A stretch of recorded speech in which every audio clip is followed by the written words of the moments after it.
Hello दोस्तों, आज start करने वाले हैं हम section 9 of the Indian transfer of property act 1882। Transfer of property act 1882 में हमने प्रॉपर्टी क्या होती है सेक्शन 5 में देखा, किस प्रॉपर्टी को ट्रांसफ़र किया जा सकता है सेक्शन 6 में देखा, कॉम्पिटेंसी देखा कि कौन व्यक्ति कॉम्पिटेंट है ट्रांसफ़र के लिए सेक्शन 7 में देखा, सेक्शन 8 में क्या देखा, ऑपरेशन ऑफ ट्रांसफ़र देखा। सेक्शन 9 जो है वो थोड़ा सा यूनिक है, कह सकते हैं थोड़ा सा अलग है, जो ट्रांसफ़र ऑफ प्रॉपर्टी एक्ट के नेचर को दर्शाता नहीं है, उसके बिहेवियर के अगेंस्ट जाकर के ये काम करता है। जैसे कि हमको पता है कि ट्रांसफ़र ऑफ प्रॉपर्टी एक्ट वो ज़्यादातर इमूवेबल प्रॉपर्टी में ही डीलिंग करता है, मूवेबल प्रॉपर्टी में भी डीलिंग करता है लेकिन बहुत कम, क्योंकि जब मूवेबल प्रॉपर्टी की स्पेशली मूवेबल प्रॉपर्टी की जब बात आती है तो हमारा ध्यान सीधा सीधा सेल ऑफ गुड्स एक्ट 1930 पे जाता है। लेकिन कुछ मूवेबल प्रॉपर्टीज़ हैं जिनकी ट्रांसफ़र की बात हमारा ये एक्ट भी करता है। तो ऐसी कौन सी प्रॉपर्टीज़ हैं जिनका हम ओरली ट्रांसफ़र कर सकते हैं? जैसे कि नाम से पता चल रहा है कि ओरली, बस हमने कह भर दिया, चीज़ें उठा के दे दी, तुम्हारी हो गई, ऐसा हमारा एक्ट कह तो रहा है। चलिए आगे देख भी लेते हैं कि इस पर क्या प्रोविजंस हैं। देखिए सेक्शन 9 जो है ओरल ट्रांसफ़र की बात करता है और उसकी डेफिनेशन क्या है, अ transfer of property may be made without writing in every case in which a writing is not expressly required by law। कह रहे ट्रांसफर ऑफ प्रॉपर्टी, देखो किसी भी प्रॉपर्टी का ट्रांसफर ठीक है किया जा सकता है बिना लिखे पढ़े, बिना उसके रजिस्ट्रेशन के, ठीक है। जब तक हर उस केस में प्रॉपर्टी का ट्रांसफर बिना लिखे किया जा सकता है जब हमारे एक्ट में डायरेक्टली यानी एक्सप्रेसली वो बोल करके नहीं कहता है कि भाई आपको रजिस्ट्रेशन कराना ही है। अगर वो रजिस्ट्रेशन की मांग नहीं करता है यानी कि रिटर्न में आपसे नहीं चाहता है तो फिर उसका रजिस्ट्रेशन कराना जरूरी नहीं है, आप ओरली कर सकते हो उसका ट्रांसफर। चलिए देखिए mode of transfer of property, ठीक है, कितने तरह से हम प्रॉपर्टी का ट्रांसफर कर सकते हैं। ये तो हमने ओरली देख ही लिया है सेक्शन 9 में, तो उसी के अंदर हमने थोड़ा सा इसको और इलेबोरेट किया है। हालांकि बेयर एक्ट में देखेंगे तो सिर्फ इतनी सी बात है, ठीक है, लेकिन अगर हम बुक में जाएंगे या फिर और थोड़ा सा डीप एनालिसिस करेंगे इसका तो बहुत सारी चीज़ें हैं जो निकल के आती हैं। तो मैं चाहता हूँ कि बेयर एक्ट के साथ साथ आप कुछ एक्स्ट्रा नॉलेज भी लेकर चलें। देखिए बाय डिलीवरी ऑफ पोजीशन, सबसे पहली चीज़ क्या कह रहा है कि आप बस आपका सामान है, मान लीजिए मेरा ये पेन है, मैं इससे ट्रांसफ़र करना चाहता हूँ, देना चाहता हूँ किसी को, बस अभी तक ये मेरे कब्जे में था, अब ये मैं इसका पोजीशन किसी को दे दिया, बोला भाई टेक इट, वो ले लिया, पोजीशन अब उसके पास चला गया।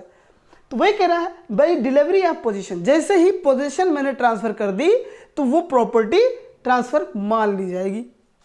दूसरा कह रहा भाई रजिस्ट्रेशन, दूसरा कह रहा भाई लिखित में ही होगा ये। चलिए आगे देखते हैं क्या कहता है, Where writing is not necessary under the act, जब हमारे एक्ट में कानून में ये राइटिंग नेसेसरी नहीं है, जरूरी नहीं है, आवश्यक बिल्कुल भी नहीं है, आपकी मर्जी पे है, आपके विल पे है, चाहो तो करो और चाहो तो नहीं करो, ठीक है। देखो द प्रॉपर्टी में बी ट्रांसफर्ड, प्रॉपर्टी को ट्रांसफर किया जा सकता है ओरली। भाई चलो ठीक है, कह रहा है कि जब हमारे एक्ट में ऐसी कोई बात लिखी ही नहीं है कि आप रिटर्न में ही करो, जब नहीं लिखी है, जब वो नहीं कह रहा है कि आप रिटर्न में करना आवश्यक है, ठीक है, जब नहीं कह रहा है ये बात, तो फिर आप उस प्रॉपर्टी का ट्रांसफर ओरली भी कर सकते हो। कैसे? Only by delivery of position, सिर्फ उसका उस प्रॉपर्टी का पोजीशन किसी को ट्रांसफ़र कर देना है, पोजीशन दे देना है, उस प्रॉपर्टी का ट्रांसफ़र मान लिया जाएगा। चलिए दूसरी बात कर रहा है where registration is necessary. Where registration is necessary, जब रजिस्ट्रेशन भाई कराना आवश्यक है, वहाँ पे आपकी विल की बात नहीं है, आपकी इच्छा की बात नहीं है, आपकी मर्जी की बात नहीं है, वहाँ कानून की बात है। जब कानून कहता है कि भैया हमको लिखित में चाहिए, हमको रजिस्ट्रेशन के थ्रू ही चाहिए, तब ट्रांसफ़र मस्ट बी, यानी कि वहाँ पे कोई और ऑप्शन ही नहीं है। Transfer must be made only through a written deed. ठीक है, वो रिटन डीड के थ्रू ही होगी जो रजिस्टर्ड होगी, ड्यूली रजिस्टर्ड। जो रजिस्टर्ड होगी वो रिटन डीड, उसको रजिस्टर कराना पड़ेगा आपको। जब वो रजिस्टर्ड हो जाएगी तभी आप उसका ट्रांसफ़र आप कर सकते हो। मैंने कहा कि ये मेरा प्लॉट है, मेरी प्रॉपर्टी, मेरी लैंड है, मैं इसे किसी को ट्रांसफ़र करना चाहता हूँ। मिस्टर वाई हैं, ठीक है, ये मिस्टर वाई हैं, इनको ट्रांसफ़र करना चाहता हूँ। तो ये प्रॉपर्टी का भाई ट्रांसफ़र से पहले हमको इसका इनके लिए रजिस्टर्ड करना पड़ेगा कि भाई ये रजिस्ट्रेशन हो गया इस प्रॉपर्टी का इनके नाम पर। ठीक है, उसके बाद पोजीशन ट्रांसफ़र होगी। पहले रजिस्टर्ड होगा, उसके बाद पोजीशन ट्रांसफ़र होगी। ठीक है, आई होप ये चीज़ें आपको इतनी तो क्लियर हो ही गई होंगी। ठीक है, अब हम कुछ चीज़ें और ध्यान में रख के देखें अगर, ठीक है, तो कौन कौन सी बात है, कौन कौन सी ऐसी प्रॉपर्टी हैं जिनका रजिस्ट्रेशन कंपलसरी है। तो कह रहा है कि कुछ ट्रांसफर्स ऐसे हैं जो सिर्फ और सिर्फ रिटन डीड के थ्रू ही होंगी। ठीक है, तो अब देखिए हमने ओरली तो समझना, ये समझा ओरली में, हमने देखा सेक्शन 9 में कि भाई प्रॉपर्टी, किसी भी प्रॉपर्टी का ट्रांसफ़र आप ओरली कर सकते हो। बेसिकली हमारा सेक्शन 9 यही बात कहता है कि आपको अगर एक्ट में कहीं भी एक्सप्रेसली नहीं कहा गया है कि आप हमको लिख करके दो या ट्रांसफ़र रजिस्ट्रेशन के थ्रू करना है, तो फिर आप जब हमारा देखो एक्ट का पहली चीज़ क्या है, इसमें एक्ट की डिमांड होनी चाहिए। एक्ट की डिमांड होनी चाहिए कि आपका जो रजिस्ट्रेशन है वो जो ट्रांसफ़र है वो रजिस्टर्ड होना चाहिए, तभी हम मानेंगे। अगर वो ऐसा डिमांड नहीं करता है तो फिर आप ओरली भी कर सकते हो उस प्रॉपर्टी का पोजीशन किसी और को ट्रांसफ़र करके, डिलीवर करके। ठीक है, तो देखो हमारा जो अगला पॉइंट है, अगर सेल ऑफ इमूवेबल प्रॉपर्टी है, ठीक है, कोई भी सेल ऑफ इमूवेबल प्रॉपर्टी है, सेल ऑफ इमूवेबल प्रॉपर्टी है, ठीक है, जिसकी वैल्यू कितना है, 100 रुपीज से अबव है, 100 रुपीज से प्लस है। ठीक है, जिसकी वैल्यू 100 रुपीज से अबव है उसका रजिस्ट्रेशन कंपलसरी है। ये कहाँ पे बात की गई इसकी, सेक्शन 54 हमारा कहता है कि देखिए जब किसी इमूवेबल प्रॉपर्टी का, ठीक है, मूवेबल प्रॉपर्टी की बात नहीं हो रही है, जब किसी इमूवेबल प्रॉपर्टी का, अचलित संपत्ति का अब स्थानांतरण करना चाहते हैं, ट्रांसफ़र करना चाहते हैं, तो और अगर उसकी वैल्यू 100 रुपीज़ से अबव है, प्लस है, तो सेक्शन 54 कहता है कि उसका रजिस्ट्रेशन कंपलसरी है। ठीक है, रजिस्ट्रेशन कंपलसरी है। अगर कोई इंटेंजिबल प्रॉपर्टी है, ठीक है, सेक्शन 54 में ही बात कर रहा है कि अगर कोई दूसरी इंटेंजिबल प्रॉपर्टी है, जैसे कि मान लीजिए ट्रेडमार्क, पेटेंट, कॉपीराइट, ये हैं, ये इंटेंजिबल प्रॉपर्टी हैं। इनको अगर इनका आप ट्रांसफ़र करना चाहते हैं तो ये रजिस्टर्ड होना चाहिए। ठीक है, ये भी रजिस्टर्ड होना चाहिए। सेक्शन 54 में यही बात कही गई है। सेक्शन 54 कहता है कि अगर कोई इमूवेबल प्रॉपर्टी हो या इंटेंजिबल प्रॉपर्टी हो, उसका आप ट्रांसफर कर रहे हो, इमूवेबल प्रॉपर्टी के केस में उसकी वैल्यू जो है in terms of money 100 rupees से अबव होनी चाहिए, तो उसका रजिस्ट्रेशन कंपलसरी है आपके लिए। दूसरा कह रहा है कोई मॉर्गेज है, ठीक है, मॉर्गेज आप किसी प्रॉपर्टी का कर रहे हो, बदले में पैसे ले रहे हो, ठीक है, तो सेक्शन 59 हमारा कहता है कि उसका भी रजिस्ट्रेशन करना जरूरी है। Mortgage in respect of money, पैसे के बदले में अगर आप प्रॉपर्टी का मॉर्गेज कर रहे हैं, प्रॉपर्टी को गिरवी रख रहे हैं, तो उसका भी रजिस्ट्रेशन सेक्शन 59 बताता है कि उसका रजिस्ट्रेशन कंपलसरी है, आपको करना ही करना होगा। कोई भी अन्य मॉर्गेज अगर है जो जिसका अमाउंट सिक्योर्ड है या नहीं है और वो 100 रुपीज़ को एक्सीड करता है, ठीक है, तो 59 में ही कवर होता है। उसका भी मॉर्गेज से रिलेटेड, चाहे वो सिक्योर्ड हो ना हो, मनी में हो या किसी और काइंड में हो, सेक्शन 59 कहता है कि उसका रजिस्ट्रेशन कंपलसरी है। अगर लीज है, अगर लीज है, आपने कोई प्रॉपर्टी है, ठीक है, लीज पे दे रखा है, ठीक है, ये लीज है, अब ईयर टू ईयर कर रहे हैं आप इसका, ठीक है, ईयर टू ईयर कर रहे हैं, साल साल, अब आप हर साल, ठीक है, इसका ट्रांसफर कर रहे हैं, हर साल लीज पे आप दे रहे हैं, उसको रिन्यू कर रहे हैं, हर साल के बाद, हर एक साल के बाद आप उसको रिन्यू कर रहे हैं, या फिर एक साल से ज्यादा का टाइम पीरियड है, आपका टाइम पीरियड जो है वो 1 ईयर को एक्सीड कर रहा है, ठीक है, और आप उससे ईयरली रेंट रिसीव करते हैं। मान लीजिए कोई प्रॉपर्टी है, उसको आप लीज पे दे रहे हैं साल के साल, ठीक है, और एक साल से ज़्यादा वो एक्सीड कर रहा है, रेंट भी आप ईयरली रिसीव कर रहे हैं, तो हमारा section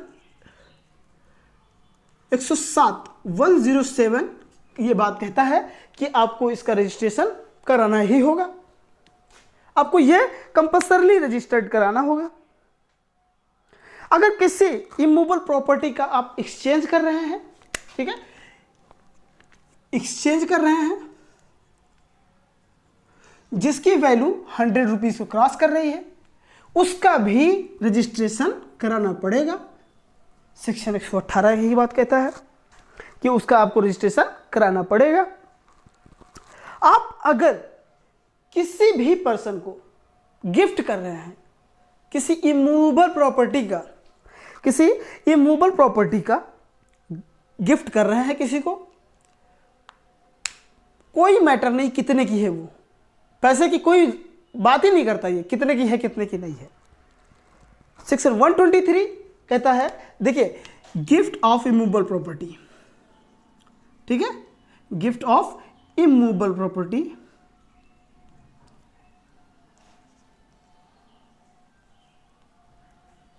gift of immovable property section 123 कहता है कि आपको रजिस्ट्रेशन कराना ही होगा इसका, ठीक है। कोई भी एक्शनेबल क्लेम है जो ट्रांसफर किया जा रहा है, रजिस्ट्रेशन उसका नेसेसरी नहीं है, सिर्फ और सिर्फ अगर वो लिखित में दे दिया जा रहा है, ठीक है, वही मान लिया जाएगा, ठीक है। देखिए इन सभी चीज़ों को जो मैंने बताया कि इनका रजिस्ट्रेशन होना कंपलसरी है, लेकिन एक्शनेबल, अगर कोई एक्शनेबल क्लेम है, उस सेक्शन 130 कहता है हमारा कि अगर आप उसको सिर्फ और सिर्फ लिखित में दे रहे हो, रजिस्टर नहीं करा रहे हो, तब भी वो चलेगा, काम करेगा, ठीक है। इसी पर एक केस देख लेते हैं, ठीक है। केस है सरंदया पिल्लई वर्सेस शंकरलिंगा पिल्लई, ठीक है। इसमें रामास्वामी जज थे, ठीक है, मद्रास हाई कोर्ट का केस है। चलिए इस केस को भी हम समझ लेते हैं। ये केस था सरंदया पिल्लई वर्सेस शंकरलिंगा पिल्लई, ठीक है। बेसिकली जो ये पॉइंट निकल के आया है, ठीक है, कि अप्लाई कब होगा कब नहीं होगा, सेक्शन 9, ठीक है। तो इसमें जो जस्टिस थे, ठीक है, जस्टिस है रामास्वामी, ये मद्रास हाई कोर्ट के जज थे, ठीक है। उस टाइम पे केस आया कि जो ट्रांसफ़र है वो राइटिंग में नहीं हुआ है, ठीक है। तो कोर्ट ने जब ऑब्जर्व किया, टेस्ट किया, चीज़ों को छानबीन की, उस पर इंक्वायरी करवाई, तो पता चला कि जो ट्रांसफ़र है वो एक्चुअली उसमें कोई ज़रूरत ही नहीं थी कि रजिस्ट्रेशन की। तो हाई कोर्ट ने उसमें जस्टिस रामास्वामी ने यही बात कही कि अगर हमारा एक्ट इस बात को नहीं कहता है कि आपको ट्रांसफ़र रजिस्ट्रेशन के थ्रू ही करना है या फिर किसी भी ट्रांसफ़र का रजिस्ट्रेशन करना कंपलसरी है, वो एक्सप्रेसली डिमांड नहीं कर रहा है आपसे, तो फिर आपको रजिस्टर करने की कोई ज़रूरत भी नहीं है। अगर ऐसा कहता है हमारा कोर्ट, ठीक है, जब हमारा एक्ट अगर ऐसा कह रहा है कि आपको रजिस्ट्रेशन करने की कोई ज़रूरत नहीं है, तो you have not to registered, okay, you can transfer the things orally by delivery of the possession of property, property की जो पोजीशन है वो बस आप ट्रांसफ़र कर दो, डिलीवरी दे दो, पोजीशन ट्रांसफ़र कर दो, डिलीवरी दे दो उस प्रॉपर्टी की, तो हम मान लेंगे कि हाँ ट्रांसफ़र हो गया है।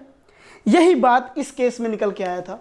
ठीक है, अगर आपसे कोई पूछ ले कि सेक्शन 9 पे कोई अगर बहुत फेमस केस है जो जिसमें ये बात कही गई हो जो इस सेक्शन में लिखी हुई है कि अगर हमारा एक्ट एक्सप्रेसली कोई डिमांड नहीं कर रहा है तो आपको ज़रूरत नहीं है राइटिंग कराने की, आप ओरली ट्रांसफ़र कर सकते हो। अगर ये बात आपको पूछा जाए कि किसी केस में कहा गया है, कौन से इस सेक्शन से रिलेटेड कोई इंपॉर्टेंट केस, कोई फेमस केस है, तो आप सिर्फ और सिर्फ इस केस का नाम लिख के आ जाइएगा, सरंद्या पिल्लई वर्सेस शंकरलिंगा पिल्लई। ठीक है, ये मद्रास हाई कोर्ट का केस था, इसमें रामास्वामी जज थे, उन्होंने यही बात कही। उसी डेफिनेशन को आप एलॉबरेट करके, एक्सप्लेन करके थोड़ा सा आप लिख दीजिएगा। यही बात, यही सिर्फ उस सेक्शन को एलॉबरेट किया गया है, उस सेक्शन को थोड़ा सा यहाँ पे डिफाइन किया गया है। आई होप चीज़ें आपको क्लियर समझ आ रही होंगी। अब आप लोगों से एक और रिक्वेस्ट है कि आप लोग वीडियोस को ज़्यादा से ज़्यादा लाइक कीजिए, इस पर कमेंट कीजिए और चैनल को सब्सक्राइब भी कीजिए, क्योंकि सब्सक्राइबर बढ़ नहीं रहे हैं, व्यूवर भी नहीं आ रहे हैं। ठीक है, हालांकि उससे कोई प्रॉब्लम नहीं है, अगर मेरे पास 10 व्यूवर भी हैं तभी वो सफिशियंट है, लेकिन आप लोगों से रिक्वेस्ट है कि ज़्यादा से ज़्यादा शेयर कीजिए और चैनल को सब्सक्राइब कीजिए। और जो मैं पढ़ा रहा हूँ आपको, ठीक है, किसी भी एक्ट का, यानी कि मैंने कंपनीज एक्ट पढ़ा रखा है, ठीक है, उसको प्लेलिस्ट पूरी बना रखी है, आप उसको जाएं और उस पर देखें। और जो मैं ट्रांसफ़र ऑफ प्रॉपर्टी एक्ट पढ़ा रहा हूँ, इसकी अगर आपको पीपीटी की ज़रूरत पड़े, नोट्स की ज़रूरत पड़े, तो you can contact me on my personal email और व्हाट्सएप और join my Telegram channel. Okay, चलिए, थैंक यू, धन्यवाद। आज के लिए इतना ही, मिलेंगे नेक्स्ट वीडियो में नेक्स्ट लेक्चर के साथ।